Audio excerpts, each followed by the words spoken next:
Welcome back to The Ambassadors. I'm thrilled to dive into today's topic with you. Let's get right into it. Can human courage actually trigger divine power? Well, welcome to this explainer. Today, we are jumping right into Ambassador David F. Nuwefalu's devotional text, which explores exactly how courage is believed to release the supernatural. We'll be breaking down a piece titled Boldness, the atmosphere for signs and wonders, drawing directly from the Ambassador's Daily Banquet series.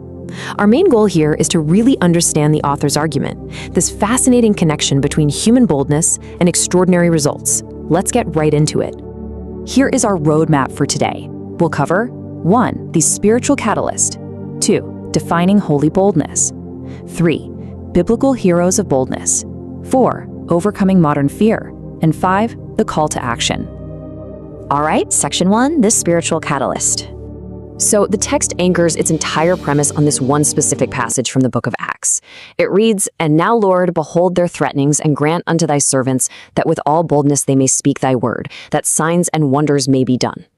The author points out something incredibly specific and honestly kind of surprising about the early church here.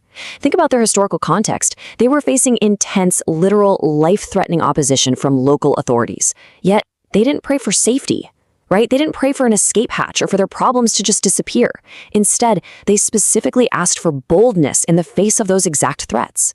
It sets up this fascinating cause and effect relationship right from the jump, basically arguing that the courage to speak up in hostile environments directly precedes the arrival of signs and wonders.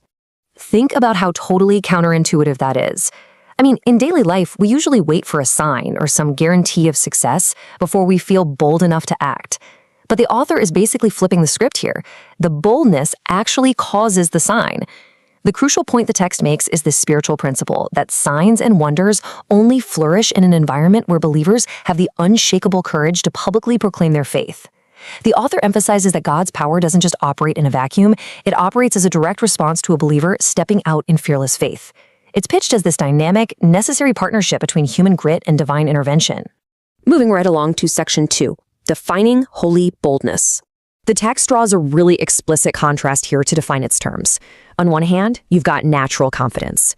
This is completely human-based, relying on your innate personality, your upbringing, maybe your natural talents. But because it's human, the text argues it is incredibly prone to shrinking the second severe opposition hits. On the flip side, Spirit-empowered courage is framed as something entirely different. It's rooted in divine conviction, operating totally independently of whether you're naturally an introvert or an extrovert. The author argues that this specific type of holy boldness refuses to back down, and it exists solely to place God's power on public display right when the pressure